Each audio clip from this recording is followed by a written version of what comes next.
So next ಕೇಳಿದ್ದು ನೀವು fake friends ಬಗ್ಗೆ ನಿಮ್ಮ ಒಪಿನಿಯನ್ ಏನು ಅಂತ ಕೇಳಿದ್ದೀರಾ. ಎಜುಕೇಶನ್ ಎಷ್ಟು ಇಂಪಾರ್ಟೆಂಟ್ ತುಂಬಾ. And next question is friends ಜೊತೆ ಯಾಕೆ ಬ್ಲಾಗ್ ಮಾಡಲ್ಲ. And next question is how is your marriage life and how is the previous life style, I mean before marriage. Hi ಎಲ್ರಿಗೂ ನಮಸ್ಕಾರ, welcome back to my YouTube channel. Firstly ನಾನು ಈ ಕ್ವಶನ್ಗೆ answer ಮಾಡಿಬಿಡ್ತೀನಿ. ಎಲ್ಲರಿಗೂ ನಾನು ನೆಕ್ಸ್ಟ್ ವ್ಲಾಗಲ್ಲಿ ಹೇಳ್ತೀನಿ ಅಂದಿದ್ದ ಕಾರಣ ಯಾಕೆ ಇಷ್ಟು ದಿನ ವ್ಲಾಗ್ ಮಾಡ್ತಿರ್ಲಿಲ್ಲ ಅನ್ನೋದಕ್ಕೆ ನಾನು ಆನ್ಸರ್ ಮಾಡಿಬಿಡ್ತೀನಿ. ಬಿಕಾಸ್ ನಮ್ಮಮ್ಮ ನಮ್ಮ ನೇಟಿವ್ ಅಲ್ಲೇನೆ ಡಿ ಪಿ ಸ್ವಿಚ್ ಏನಿದೆ, ನಮ್ಮದು UPS ಏನೋ ಪ್ರಾಬ್ಲಮ್ ಆಗಿತ್ತು. ಅದನ್ನು ರೆಡಿ ಮಾಡೋಕ್ಕೆ ಸರ್ವಿಸ್ ಅವ್ರಿಗೆ ಕಾಲ್ ಮಾಡಿದಾಗ ಅವರು ಬಂದು ರೆಡಿ ಮಾಡಬೇಕಾದ್ರೆ ಡಿ ಪಿ ಸ್ವಿಚ್ ಆಫ್ ಮಾಡೋಕ್ಕೆ ಹೋಗಿ ಚೇರ್ ಅವ್ರಿಗೆ ಅಷ್ಟು ಐಡಿಯಾ ಇರಲಿಲ್ಲ. ಅವ್ರೇನು ಮಾಡಿದ್ರು, ಪ್ಲಾಸ್ಟಿಕ್ ಚೇರ್ ಮೇಲೆ ನಿಂತ್ಕೊಂಡು ಆಫ್ ಮಾಡಕ್ ಹೋಗಿದ್ದಾರೆ. ಅವರು ಬಿದ್ದುಬಿಟ್ಟಿದ್ದಾರೆ. ಸೊ ನಮ್ದು ಮುಂಚೆ ಒಂದು ಸೋಫಾ ಇತ್ತು, ಅದ್ರ ಮೇಲೆ ಬಿದ್ದುಬಿಟ್ಟು ಅವ್ರಿಗೆ ಬೆನ್ನಲ್ಲಿ, ಕೈ, ಕಾಲು ಈ ಪೋರ್ಷನ್ ಎಲ್ಲ ಫುಲ್ ನೋವಾಗ್ಬಿಟ್ಟಿತ್ತು. ಸೊ ಅವ್ರು ಇಲ್ಲೇ ಟ್ರೀಟ್ಮೆಂಟ್ ತಗೊಂಡಿದ್ರು. ಬಟ್ ಯಾವುದೇ ಥರದ ರಿಕವರಿ ಆಗಕ್ಕಾಗಿರ್ಲಿಲ್ಲ. ಅಂಡ್ ಬ್ಯಾಂಗ್ಳೂರಿಗೆ ಬಂದ್ರು, ಅಲ್ಲಿ ತೋರ್ಸೋಣ ಅಂತ ಅನ್ಕೊಂಡ್ವಿ. ಅಷ್ಟರಲ್ಲಿ ನಮ್ದು ರಿಲೇಟಿವ್ದು ಒಬ್ರದ್ದು ಮ್ಯಾರೇಜ್ ಇತ್ತು, ಅದಕ್ಕೆ ಹೋದ್ವಿ, ಬಂದ್ವಿ. ಅದಾದ್ಮೇಲೆ ಶಿ ಸೆಡ್ ಫೈನ್ ಅಂತ ಅಂದ್ಬಿಟ್ಟು ಅವರು ನೇಟಿವ್ಗೆ ಬಂದ್ಬಿಟ್ಟು, ನೇಟಿವ್ಗೆ ಬಂದ್ಮೇಲೆ ಅಗೇನ್ ಪೇನ್ ಸ್ಟಾರ್ಟ್ ಆಗಿದ್ದ ಕಾರಣ ಸೊ ಅವ್ರನ್ನ ಅಗೇನ್ ಬ್ಯಾಂಗ್ಳೂರಿಗೆ ಕರೆಸ್ಕೊಂಡು ಅಣ್ಣ ನಮ್ಮ ಮನೆಗೆ ಬಂದ. ನಮ್ಮ ಅಣ್ಣ ನಮ್ಮ ಮಮ್ಮಿನ ಹಾಸ್ಪಿಟಲ್ಗೆ ಕರ್ಕೊಂಡೋಗಿ ತೋರಿಸಿ, ಅವ್ರದ್ದು ಬ್ಯಾಚುಲರ್ ಮನೆ ಆಗಿದ್ರಿಂದ ಅಲ್ಲಿರೋಕ್ಕಾಗಲ್ಲ ಅನ್ನೋ ಕಾರಣಕ್ಕೋಸ್ಕರ ನಮ್ಮ ಮನೆಗೆ ಬಂದಿದ್ರು. So she stayed around 1.5 month over there. ಅಲ್ಲೇ ಇದ್ದಿದ್ದ ಕಾರಣ ನನಗೆ ಅಣ್ಣ, ಅಮ್ಮ, ನನ್ನ ಹಸ್ಬೆಂಡ್ ಎಲ್ಲರೂ ಇದ್ದಿದ್ದ ಕಾರಣ ನನಗೆ ಟೈಮ್ ಇರಲಿಲ್ಲ ಅಷ್ಟೇ ವ್ಲಾಗ್ನ ಮಾಡೋಕ್ಕೆ. ಅದು ಬಿಟ್ಟರೆ ಇನ್ನೇನು ಇಲ್ಲ. We spend A good time together. ಎಲ್ಲರೂ ಚೆನ್ನಾಗಿ ಟೈಮ್ ಸ್ಪೆಂಡ್ ಮಾಡ್ತಾ ಇದ್ವಿ. ಸೊ ಅದಕ್ಕೋಸ್ಕರ ಡಿಸ್ಟ್ರಾಕ್ಟ್ ಆಗೋದು ಬೇಡ ಅನ್ನೋ ಕಾರಣಕ್ಕೋಸ್ಕರ ನಾನು ಯೂಟ್ಯೂಬ್ ಬ್ಲಾಗ್ನ ಸ್ಟಾಪ್ ಮಾಡಿದ್ದೆ ಅಷ್ಟೇ. ಅದು ಬಿಟ್ಟರೆ ಇನ್ನೇನಿಲ್ಲ. ಇನ್ಮೇಲೆ ರೆಗ್ಯುಲರ್ ಆಗಿ ವ್ಲಾಗ್ಸ್ ಬರ್ತಾ ಹೋಗುತ್ತೆ. ಆ್ಯಂಡ್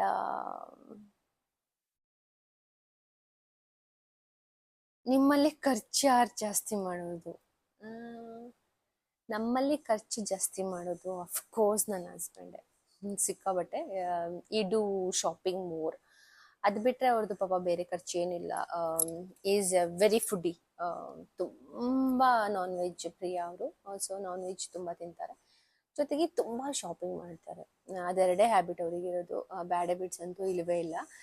ಸೊ ಗುಡ್ ಹ್ಯಾಬಿಟ್ ಅಂತ ಇರ್ತಾರೆ, ಅದು ಫುಡ್ಡಿನೂ ಗುಡ್ ಹ್ಯಾಬಿಟ್ ಅಲ್ಲ ಹೇಳ್ಬೇಕಂದ್ರೆ. ಹೆಲ್ದಿ ಕಾನ್ಶಿಯಸ್ ಇರಬೇಕು, but is very foodie. So next ಕೇಳಿದ್ದು ನೀವು ಫೇಕ್ ಫ್ರೆಂಡ್ಸ್ ಬಗ್ಗೆ ನಿಮ್ಮ ಒಪಿನಿಯನ್ ಏನು ಅಂತ ಕೇಳಿದ್ದೀರಾ. So end of the day ಅಲ್ಲಿ ಫೇಕ್ ಫ್ರೆಂಡ್ಸ್ ಅಂತ ಬರಲ್ಲ. ನಾವೇನ್ ಮಾಡ್ಬೇಕು ಅಂದ್ರೆ ಮೇಕ್ ಶೋರ್ ಬೆಳೀತಾ ಇರ್ಬೇಕಾದ್ರೆ ನಮ್ ಸುತ್ತ ಯಾವ ತರ ಫ್ರೆಂಡ್ಸ್ ಇದಾರೆ. ಸ್ಟಾರ್ಟಿಂಗ್ ಯಾರಿಗೂ ಗೊತ್ತಾಗಲ್ಲ, ನನ್ಗೂ ಗೊತ್ತಾಗಲ್ಲ, ನಿಮ್ಗೂ ಗೊತ್ತಾಗಲ್ಲ, ಯಾರಿಗೂ ಗೊತ್ತಾಗಲ್ಲ ನಾವ್ ಯಾವ ತರ ಫ್ರೆಂಡ್ಸ್ ನ ಮಾಡ್ಕೊಂಡಿದೀವಿ ಅಂತ. ಡೇ ಬೈ ಡೇ ನಮಗೆ ಗೊತ್ತಾಗ್ತಾ ಹೋಗುತ್ತೆ ನಾವ್ ಯಾವ ತರ ಫ್ರೆಂಡ್ಸ್ ನ ನಮ್ ಸುತ್ತ ಇಟ್ಕೊಂಡಿದೀವಿ ಅಂತ. ಮೇಕ್ ಶೋರ್ ನೀವು ಜೆನ್ಯೂನ್ ಆಗಿರ್ತೀರಾ, ಅಥವಾ ಅವ್ರಿಗೆ ನಿಮ್ಮಿಂದ ಏನೋ ಒಂದು ಅವಶ್ಯಕತೆ ಇರುತ್ತೆ, ಅದಕ್ಕೆ ನಿಮ್ ಜೊತೆ ಇರ್ತಾರೆ. ನಿಮ್ ಅವಶ್ಯಕತೆ ಮುಗಿದ್ಮೇಲೆ ನಿಮ್ನ ಬಿಟ್ಟು ಹೋಗ್ತಾರೆ. ಅವಾಗ ನೀವ್ ಅನ್ಕೋತೀರಾ ಅವರು ಫೇಕ್ ಫ್ರೆಂಡ್ಸ್ ಅಂತ.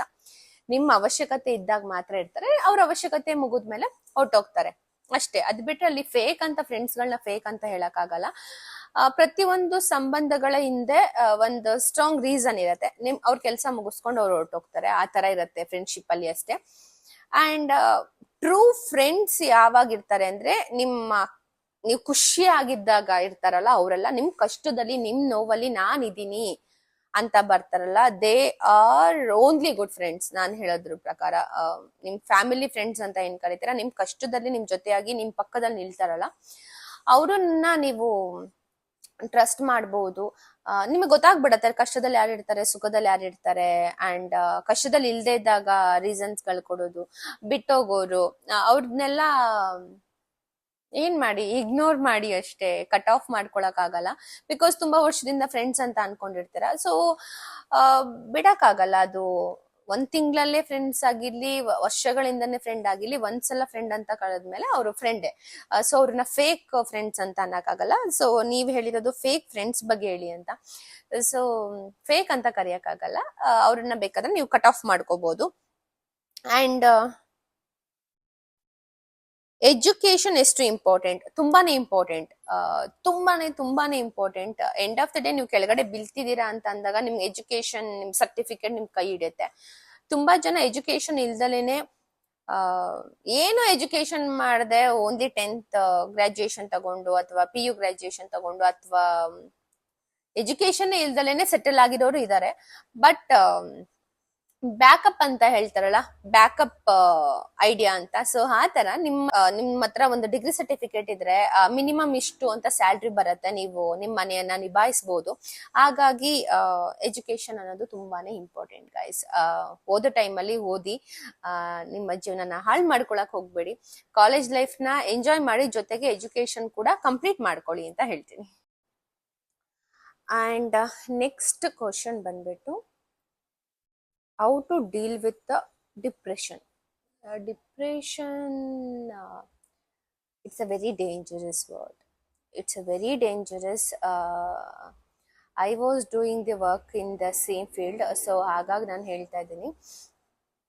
ಡಿಪ್ರೆಷನ್ ಅನ್ನೋದು ನೀವು ಅಷ್ಟು ಈಸಿಯಾಗಿ ನೆಗ್ಲೆಕ್ಟ್ ಮಾಡೋಕ್ಕಾಗಲ್ಲ. ಇವಾಗ ತುಂಬಾ ಜನ ಅನ್ಕೊಳ್ಳೋದೇನು, ಡಿಪ್ರೆಷನ್ ಅಂತ ಅಂದ್ರೆ ಲವ್ ಬ್ರೇಕಪ್ ಆದ್ರೆ, ಅಥವಾ ಫ್ಯಾಮಿಲಿ ಏನಾದ್ರು ಮಾಡ್ಬಿಟ್ರೆ, ಅಥವಾ ಬಿಸ್ನೆಸ್ ಏನಾದ್ರು ಲಾಸ್ ಆದ್ರೆ.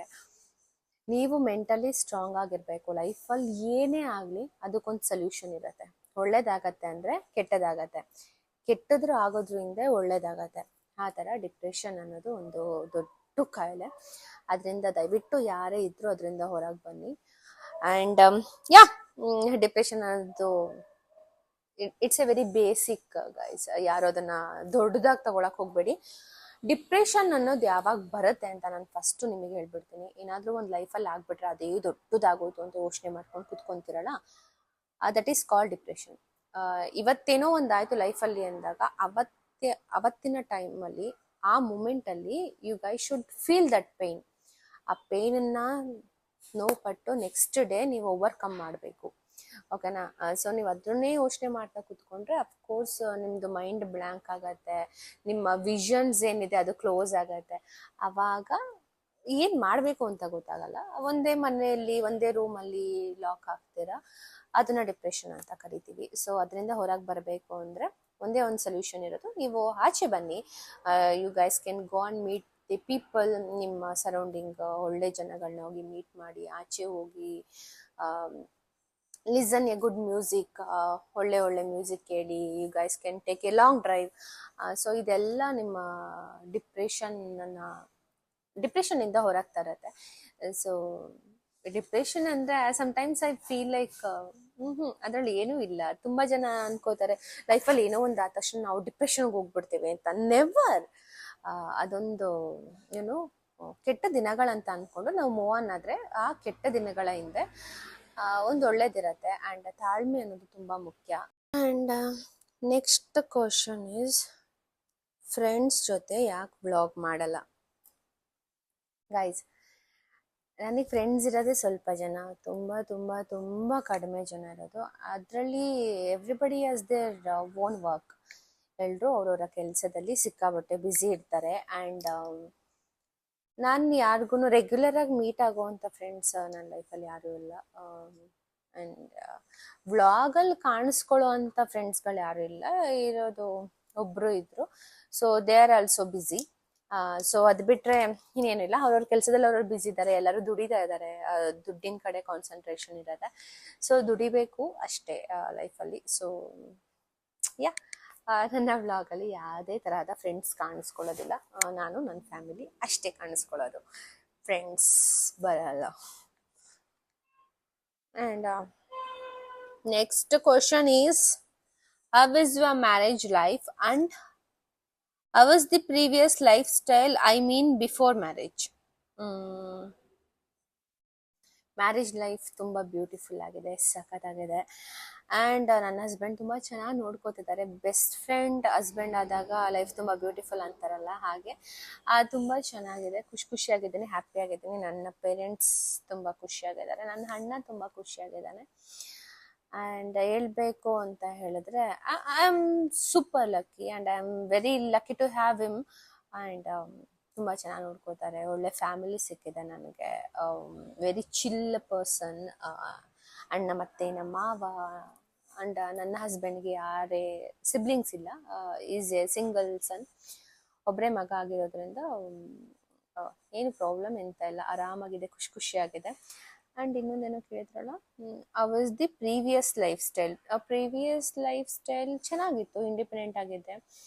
ಆ್ಯಂಡ್ ಎಲ್ಲ ಎವ್ರಿಥಿಂಗ್ ವಾಸ್ ಗುಡ್, ಏನು ಪ್ರಾಬ್ಲಮ್ ಇರಲಿಲ್ಲ ನನಗೆ. ಈಗಲೂ ಅಷ್ಟೇ ಚೆನ್ನಾಗಿದೆ. ಅದೊಂದು ಫೇಸ್, ಇದೊಂದು ಫೇಸ್.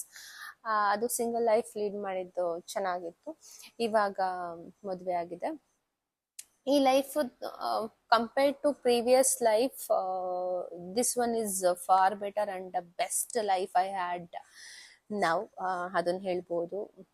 ಸೊ ಇದಾಗಿತ್ತು ನಿಮ್ಮೆಲ್ಲರ ಕ್ವಶನ್ಸ್ಗೆ ಇವತ್ತು ನಾನು ಆನ್ಸರ್ ಮಾಡಿದ್ದೀನಿ ಅಂತ ಅಂದ್ಕೊಂಡಿದ್ದೀನಿ. ಇನ್ನಷ್ಟು ಸಾಕಷ್ಟು ಪ್ರಶ್ನೆಗಳಿದೆ, ಅದಕ್ಕೆ ಮತ್ತೊಮ್ಮೆ ಯಾವಾಗಲಾದರೂ ಫ್ರೀ ಮಾಡಿಕೊಂಡು ಬ್ಲಾಗ್ನ ಮಾಡಿ ಅದಕ್ಕೆ ಆನ್ಸರ್ ಮಾಡ್ತೀನಿ.